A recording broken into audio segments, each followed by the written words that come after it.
Firstly, I would like to address Quack's question. 2 days ago, I mentioned that there's a list, a comprehensive list that the monastics should not do. Yeah, and Quack was asking, so what are these? What are all these things that the monks cannot do? And I mentioned that I would consult the Sutta, the full comprehensive list. So I will share with you what I found. This is from Digha Nikaya 1, Brahmajāla Sutta, the all-embracing net of views. Yeah, but so Digha Nikaya, just a quick background, is a collection of sutta where the length is really long, just for one sutta. Digha Nikaya 1, as you can see in the scroller here, just one sutta. Okay, let me scroll for you. It's this long.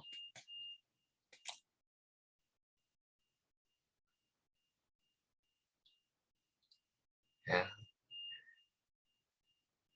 This is almost like the length, or probably longer than the book that we are reading, the Noble Eightfold Path.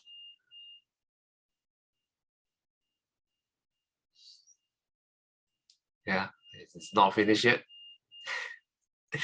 Okay, this is the end. Yeah, okay, let's take a look. Yeah, it's almost the same length as the book that we are reading. Yeah, around the same. And in this sutta, there is some part where the Buddha listed down specifically the way. Let's say, for example, this paragraph. Or he might say, whereas some recluses and Brahmins, while living on the food offered by the faithful, earn their living by a wrong means of livelihood by such debased arts as, okay, let's define debased here, reduce in quality of value, yeah, such a low quality of arts. Prophesying long life. Okay, let's define prophesying. Prophesying. Yeah, this is more like predicting the future, yeah, which is what I mentioned to very briefly to Quack, yeah, about make a fortune telling, predicting the future. I think you will see some people can read head. I mean, ask you to show the line of your hands. Yeah, it's here. The refers from the marks of a person's limbs, hands, feet, etc. Yeah, some people, in Hokkien we call it kwamia. They look at the lines of your hand. When they look at my hands, they tell me, "Oh, your hands has a lot of lines," means that you have a lot of thoughts. That's what I was told. I'm not sure how accurate that was. Defining by means of omens and signs, making auguries. Okay, let's define auguries. And this is also about predicting the future. A sign of what will happen in the future, an omen. Defining, let's define. Defining here. Yeah, this is basically everything listed here. Mostly is about fortune telling. Discover something by guesswork or intuition. Have supernatural or magical insight into future events. Making auguries on the basis of thunderbolts and celestial portents. Yeah, a lot of big words here. Portents, a sign or warning that a momentous or calamitous event is likely to happen. Telling fortunes from marks on the body, and the one that I mentioned, reading the lines on your hands. Making auguries from the marks on cloth, not by mice. I guess this was really specific to the practiced during that time. Not sure if anyone's still doing this right now, probably. Offering fire oblations. Let's define oblations here. Like an offering. Yeah. This one probably a lot of people are still doing. I think just a few days ago, a lot of people were burning stuff to Pai Tikong, I think, probably. Offering oblations from a ladle, offering oblation of husks, all these foods, rice powder, rice grains, ghee, and all to the guts. Offering oblations from the mouth, offering blood sacrifices to the guts, making prediction based on the fingertips. And this like, determine whether the site for a proposed house or garden is propitious or not. Define this. Propitious means giving or indicating a good chance of success, favorable. Huh? Sounds familiar? This line? Okay. Making predictions for officers of state. Knowledge of charms to lay demons in a cemetery. Knowledge of charms to kill one possessed by ghosts. Knowledge of charms to be pronounced by one living in an earthen house. The snake craft for curing snake bites and charming snakes.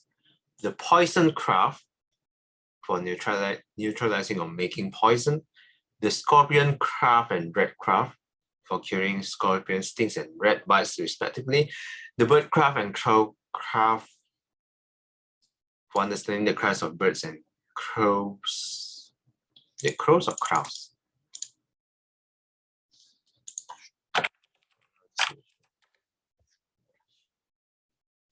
Crows. It's crows, yeah.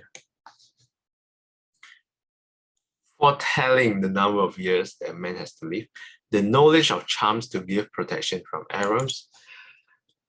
Reciting charms to understand the language of animals. Here the paragraph concludes with, the recluse, Gautama, abstains from such wrong means of livelihood, from such debased arts.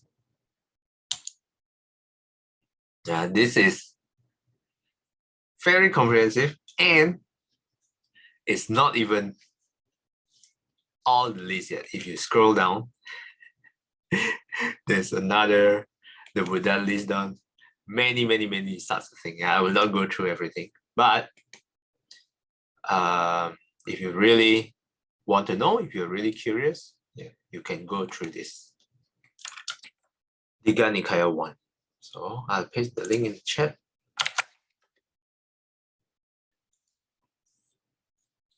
So does that answer your question, Quack?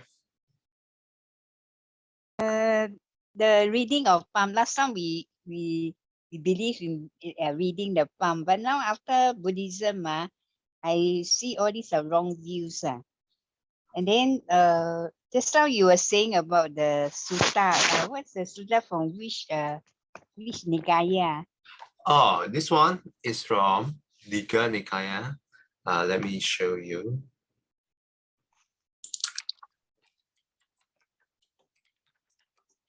But this is,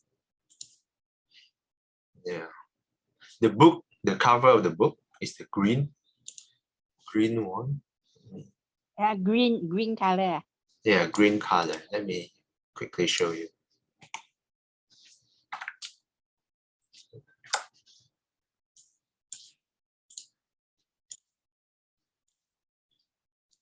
The long discourses of the Buddha, translation of the Digha Nikaya. Okay, thank you. Yeah, but this is a really, even for each of these sutta, sometimes one venerable will write a whole book just of them once on one sutta. Yeah. So by long discussions, it's really long. Oh. Yeah. Okay, great. Okay, thank you.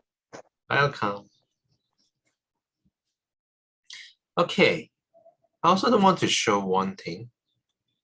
Yesterday, I went through one video and one part is really interesting to me. And okay, let me just show it over here.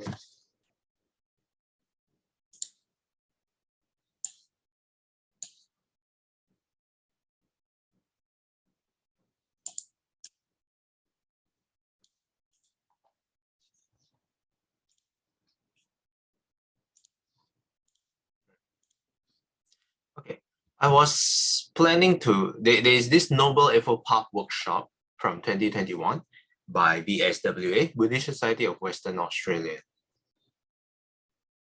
So I plan to complete this workshop on my own. Yesterday, I started with the first video, Noble Effort Path Workshop 1, Part 1.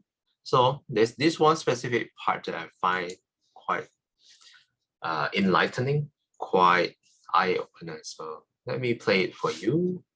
Stop share the sound. Yeah, just a very short part. But Ajahn Brahmajāla explains it really well on why the extreme of indulging in sensual pleasure is usually not the way of the Buddha.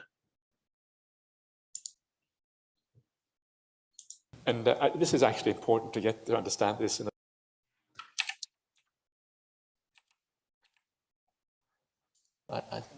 But so normal is extreme, but we don't really, like I said, simplify your life. You realize. Okay, I'll mute myself. Let me know if the audio is okay with the thumbs up. What this world of five senses can give you. Sorry. Yes. Okay.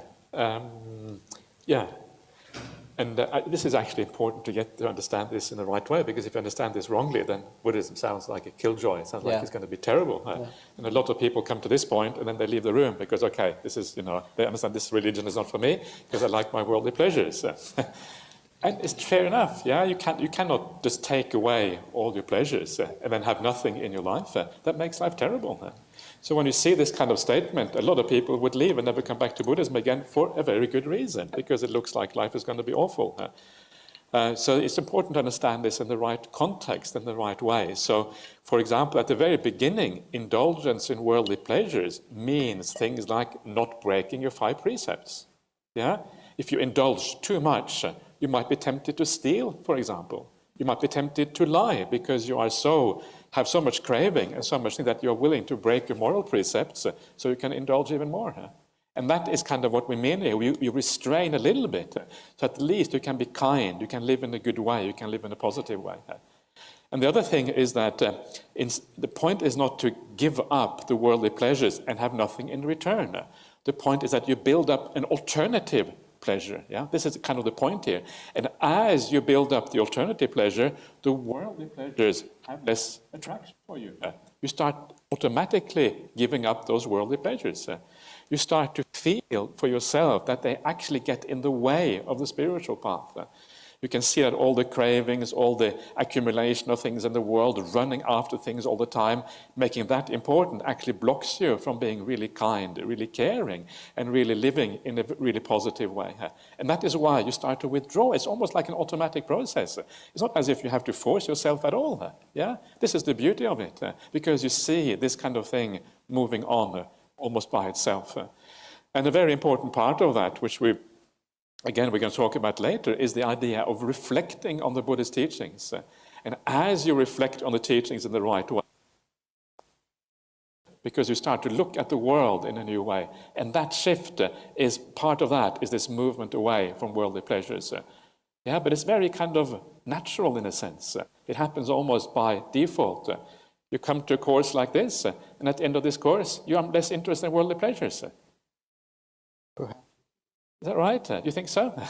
Yeah, maybe, yeah. And sometimes you don't even notice that it's happened. It just has happened somehow, yeah, because you listen to it and think, yeah, interesting, yeah, or maybe you don't even think that, but it still goes in somehow, yeah, and then somehow actually things change. And that is simply because you hear an alternative point of view that rings true. yeah, this actually probably makes sense. And then the shift happens. And then you start indulging less in these things.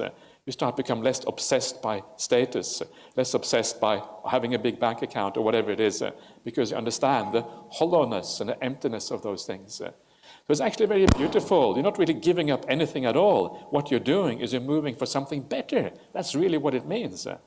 It sounds like you're giving up everything, but actually you get something better in return, and that is the purpose of the path. And one of the things that you may have noticed is that, some of the people who have the least in the world, people like the Buddha, of course, people like Ajahn Brahm. Yeah, those of you who have been to the monastery, you have been to his cave, you know how he lives. He sleeps on the floor in the tiny little cave. And is there anyone here who is happier than Ajahn Brahm? No, right? Unless there's someone hiding in the back somewhere, which was really, really happy. But but it's very hard to find someone who is happy than Ajahn Brahm. I've lived with Ajahn Brahm for 25 years, and it's one of those weird things. But for me, my respect for Ajahn Brahm has increased all the time over those 25 years. Usually it's the other way around. You really respect in the beginning, it kind of goes down. Yeah, familiarity breeds contempt. Yeah, dodgy character. Yeah, I don't know. There's all these bad things. But actually, it's, for me, at least anyway, it's been the opposite with Ajahn Brahm. I think it has to do with your own spiritual maturity, your ability to recognize the special qualities in someone. That's part of it as well. And, there are people in the world you meet who have, you see that the people who often have the least, live the simplest of lives, often are the happiest of people. That makes you think, right? That's the example. You think, what's going on here? This is really strange. How can these people be happy? Then you're on this path. Something is starting to happen inside of you. Have you noticed we lost 2 people? Okay, so that's the short clip that I find interesting.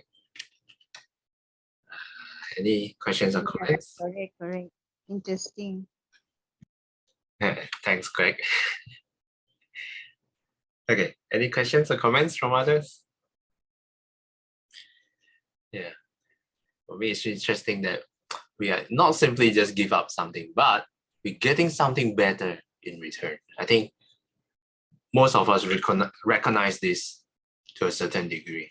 宴消三长煮饭冷，宴待全会真明亮。普愿追将细笑处，学学唱行菩萨道。阿弥陀佛。Till we meet again, may we be guided by the Buddha, Dhamma, and the Sangha. Sadhu, sadhu, sadhu. Have a peaceful Friday ahead. Thanks everyone for participating today. I'll see you guys next time. Thank you. Bye bye.